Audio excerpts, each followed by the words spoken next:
जय श्री कृष्णा, राधे राधे। आइए सुनते हैं श्री सत्यनारायण व्रत कथा। सत्यनारायण भगवान की पूजा का बहुत अधिक महत्व होता है।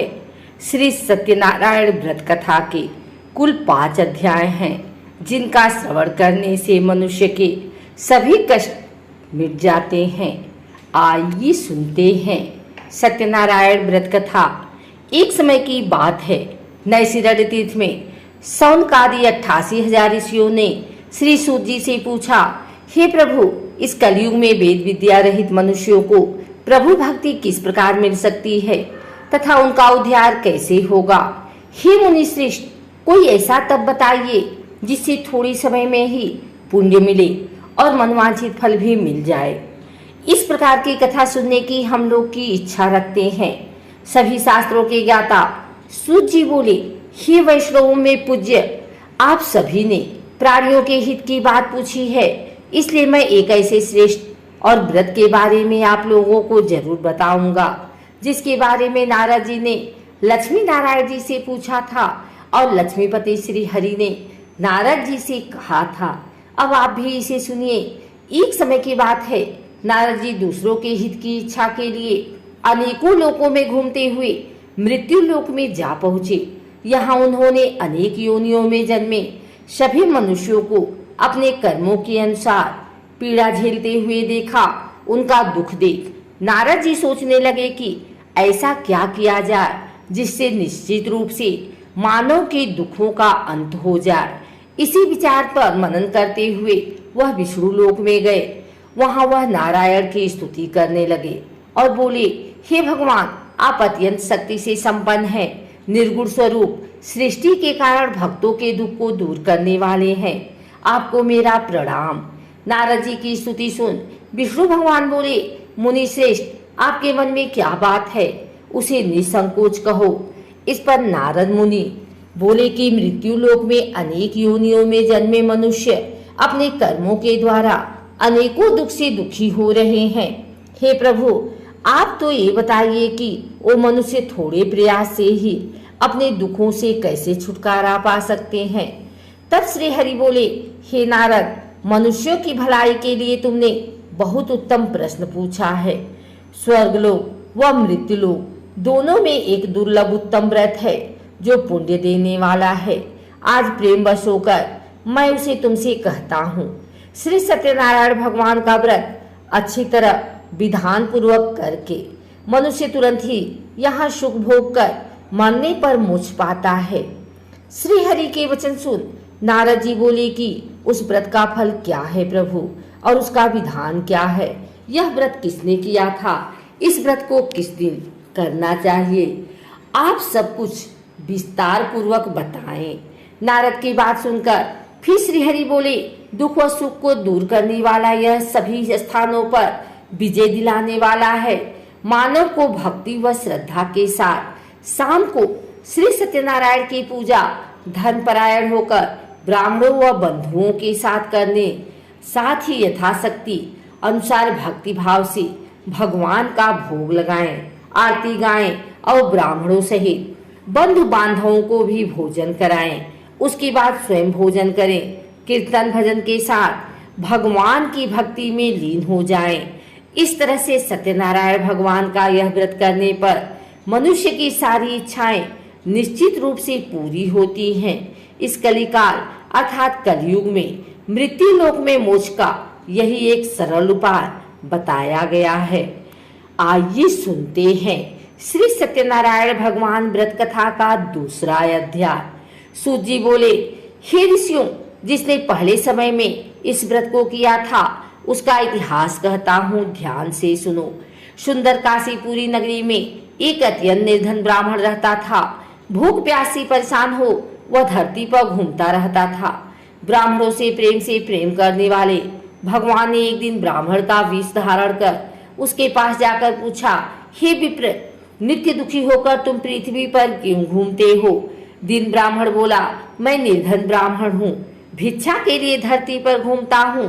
यदि आपका इस उपाय का कोई हल जानते हो तो बताइए।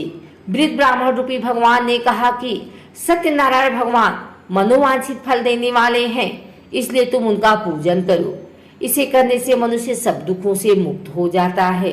वृद्ध ब्राह्मण बनकर आए सत्यनारायण भगवान उस निर्धन ब्राह्मण को व्रत का सारा विधान बताकर अंतर ध्यान हो गए। अगले दिन सुबह उठने के साथ ही उस बूढ़े ब्राह्मण ने मन में संकल्प लिया कि सत्यनारायण का व्रत करूंगा, और फिर अपने नित्य कर्मों से फ्री होकर वह भिक्षा के लिए चल पड़ा। उस दिन उसे भिक्षा में बहुत सा धन प्राप्त हुआ। उसी धन से उसने परिवार के साथ भगवान सत्यनारायण की पूजा की, व्रत रखा।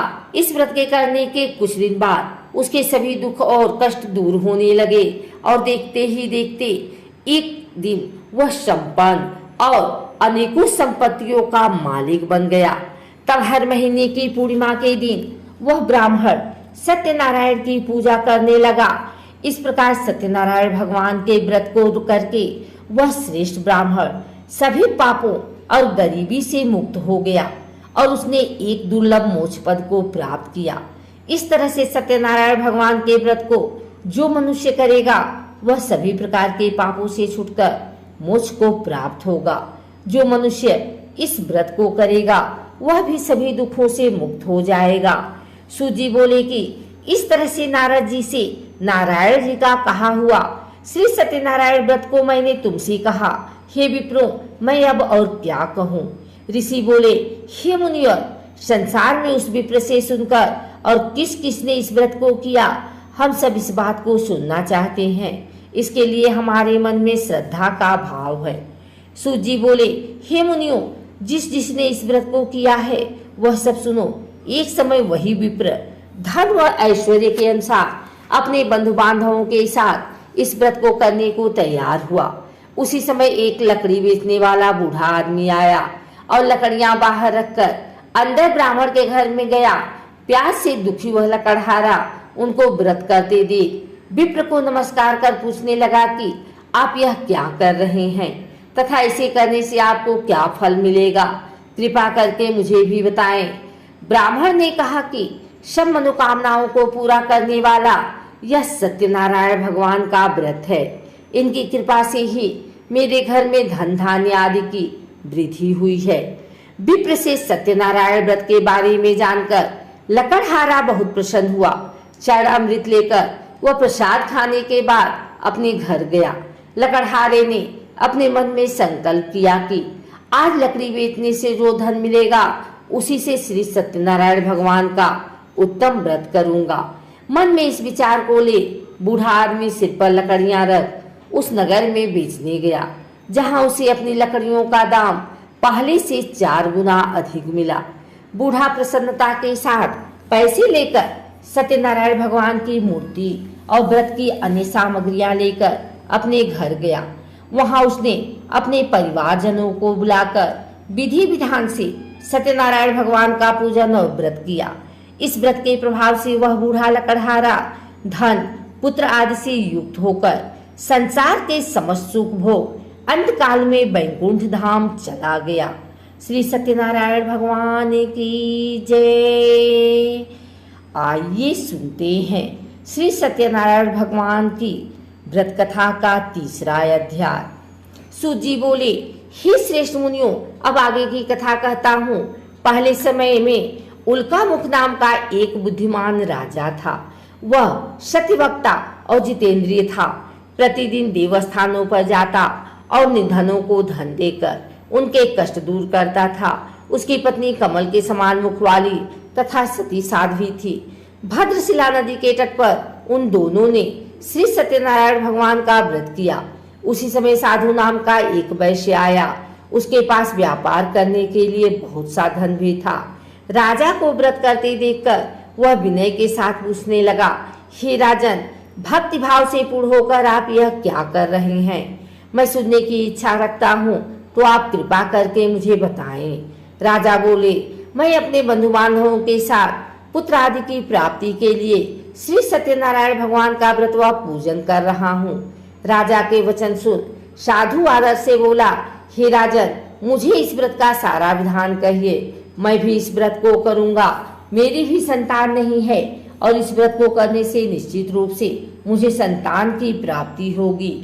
राजा से व्रत का सारा विधान सुन व्यापार से निवृत्त हो वह अपने घर गया। साधु ने अपनी पत्नी को संतान देने वाले इस व्रत का वर्णन कर सुनाया और कहा कि जब मेरी संतान होगी तब मैं इस व्रत को करूंगा। साधु ने इस तरह के वचन अपनी पत्नी लीलावती से कहे। एक दिन लीलावती पति के साथ आनंदित हो संसारिक धर्म में प्रवृत्त होकर सत्यनारायण भगवान की कृपा से गर्भवती हो गई। 10वें महीने में उसके गर्भ से एक सुंदर कन्या ने जन्म लिया। माता पिता ने अपनी कन्या का नाम कलावती रखा। एक दिन कलावती की माँ लीलावती ने अपने पति को याद दिलाया कि आपने सत्यनारायण भगवान के जिस व्रत को करने का संकल्प किया था उसे करने का समय आ गया है, आप इस व्रत को करिए। साधु बोला कि हे प्रिय, इस व्रत को मैं उसके विवाह पर करूंगा। इस प्रकार अपनी पत्नी को आश्वासन देकर वह नगर को चला गया। साधु ने एक बार नगर में अपनी कन्या को सखियों के साथ देखा तो उसे लगा कि उसकी कन्या अब विवाह योग्य हो गई है और उसने कन्या के योग्य वर ढूंढना शुरू कर दिया। एक दिन साधु की बात को ध्यान में रखते हुए एक नगर में पहुंचा और वहां देखभाल कर रही लड़की के सुयोग्य वाणिक पुत्र को ले आया। सुयोग्य लड़के को देख साधु ने बंधु बांधवों को बुलाकर अपने पुत्री का विवाह कर दिया। लेकिन दुर्भाग्य की बात ये थी कि साधु ने अभी भी श्री सत्यनारायण भगवान का व्रत नहीं किया। इस पर श्री भगवान क्रोधित हो गए और श्राप दिया। अपने कार्य में कुशल साधु बनिया जमाई को लेकर समुद्र के पास स्थित होकर रत्नासारपुर नगर में गया। वहां जाकर दामाद ससुर दोनों मिलकर चंद्रकेतु राजा के नगर में व्यापार करने लगे। एक दिन भगवान सत्यनारायण की माया से एक चोर राजा का धन चुरा कर भाग रहा था। उसने राजा के सिपाहियों को अपना पीछा करते देख चुराया हुआ धन वहां रख दिया जहां साधु अपने जमाई के साथ ठहरा हुआ था। राजा के सिपाहियों ने साधु वैश्य के पास राजा का धन पड़ा देखा तो वह ससुर जमाई दोनों को बांधकर प्रसन्नता से राजा के पास ले गए और कहा कि उन दोनों चोरों ने हम पकड़ लिए हैं, अब आप आगे की कार्यवाही कीजिए। राजा की आज्ञा से उन दोनों को कठिन कारावास में डाल दिया गया और उनका सारा धन भी उनसे छीन लिया गया। श्री सत्यनारायण भगवान से श्राप से साधु की पत्नी भी बहुत दुखी हुई। घर में जो धन रखा था उसे चोर चुरा ले गए। शारीरिक तथा मानसिक पीड़ा वह भूख प्यास से अति दुखी हो अन्न की चिंता में कलावती के ब्राह्मण के घर गई। वहां उसने श्री सत्यनारायण भगवान का व्रत होते देखा, फिर कथा भी सुनी। वह प्रसाद ग्रहण कर रात को घर वापिस आई। माता के कलावती से पूछा कि हे पुत्री, अब तुम कहाँ थी, तेरे मन में क्या है? कलावती ने अपनी माता से कहा, हे माता, मैंने एक ब्राह्मण के घर में श्री सत्यनारायण भगवान का व्रत देखा है। कन्या के वचन सुन लीलावती भगवान के पूजन की तैयारी करने लगी। लीलावती ने परिवार व बंधुओं सहित सत्यनारायण भगवान का पूजन किया और उनसे वर मांगा कि मेरे पति तथा जमाई शीघ्र घर आ जाएं। साथ ही यह भी प्रार्थना की कि हम सबका अपराध क्षमा करें। श्री सत्यनारायण भगवान इस व्रत से संतुष्ट हो गए और राजा चंद्रकेतु को सपने में दर्शन दे कहा कि हे राजन, तुम उन दोनों वैश्यों को छोड़ दो और तुमने उनका जो धन लिया है उसे वापिस कर दो। अगर ऐसा नहीं किया तो मैं तुम्हारा धन, राज्य व संतान सभी को नष्ट कर दूंगा। राजा को यह सब कहकर वह अंतर ध्यान हो गए। प्रातःकाल सभा में राजा ने अपना सपना सुनाया, फिर बोले कि उन दोनों को कैद से मुक्त कर सभा में लाओ। दोनों ने आते ही राजा को प्रणाम किया। राजा बोला, महानुभावों, भाग्यवश ऐसा कठिन दुख तुम्हें प्राप्त हुआ है, लेकिन अब तुम्हें कोई भय नहीं है। ऐसा कर राजा ने उन दोनों को नए वस्त्राभूषण भी पहनाए और जितना धन उनका लिया था उसे दुगना धन वापिस कर दिया। दोनों वैश्य अपने घर को चल दिए। श्री सत्यनारायण भगवान की जय। आइए सुनते हैं सत्यनारायण भगवान व्रत कथा का चौथा अध्याय। सूत जी बोले, वैश्य ने मंगलाचार कर अपनी यात्रा आरंभ की और अपने नगर की ओर चल दिए। उनके थोड़ी दूर जाने पर एक दंडी बेशधारी श्री सत्यनारायण ने उनसे पूछा, हे साधु, तेरी नाव में क्या है? अभिवाड़ी बड़ी खस्ता हुआ बोला, हे दंडी, आप क्यों पूछते हो? क्या धन लेने की इच्छा है? मेरी नाव में तो बेल व पत्ते भरे हुए हैं। वैश्य के कठोर वचन सुन भगवान बोले, तुम्हारा वचन सत्य हो। दंडी ऐसे वचन कर वहां से दूर चले गए। कुछ दूर जाकर समुद्र के किनारे बैठ गए। दंडी के जाने के बाद साधु वैश्य ने नित्य क्रिया के पश्चात नाव को ऊंची उठते देखकर अचंभा माना और नाव में बेल पत्ते आदि देख वह मूर्छित हो जमीन पर गिर पड़ा। वापस होश में आने पर वह अत्यंत शोक में डूब गया। तब उसका दामाद बोला कि आप शोक न मनाए, यह दंडी का श्राप है, इसलिए हमें उनकी शरण में जाना चाहिए, तभी हमारी मनोकामना पूरी होगी। दामाद की बात सुनकर वह दंडी के पास पहुंचा और अत्यंत भक्तिभाव नमस्कार करके बोला, मैंने आपसे जो असत्य वचन कहे थे उनके लिए मुझे क्षमा कर दें। ऐसा कहकर रोने लगा। तब दंडी भगवान बोले, हे बड़े पुत्र, मेरी आज्ञा से बार बार तुम्हें दुख प्राप्त हुआ है, तू मेरी पूजा से विमुख हुआ। साधु बोला, हे भगवान, आपकी माया से ब्रह्मा आदि देवता भी आपके रूप को नहीं जानते, तब मैं अज्ञानी कैसे जान सकता हूँ? आप प्रसन्न होइए, अब मैं सामर्थ्य के अनुसार आपकी पूजा करूँगा, मेरी रक्षा करो और पहले के समान नौका में धन भर दो।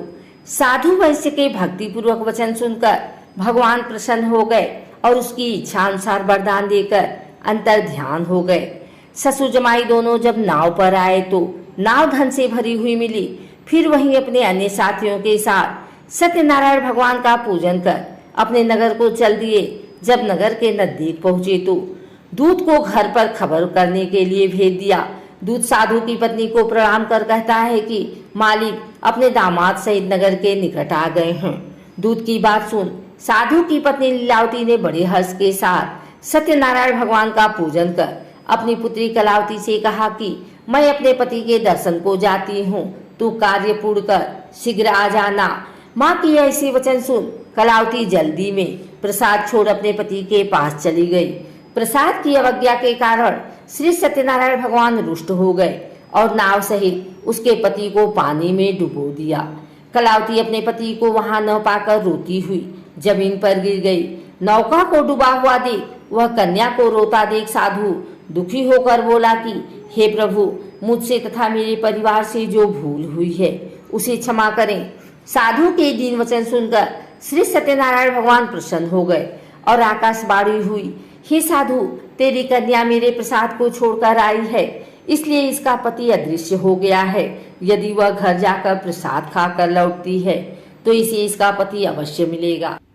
आकाशवाणी सुन कलावती ने वैसा ही किया जैसा आकाशवाणी के दौरान भगवान ने कहा और फिर प्रसाद ग्रहण करने के बाद जब वो वापस आई तो अपने पति के दर्शन करके अत्यंत प्रसन्न हुई। उसके बाद साधु अपने बंधु बांधवों सहित श्री सत्यनारायण भगवान का विधि विधान से पूजन करने लगा।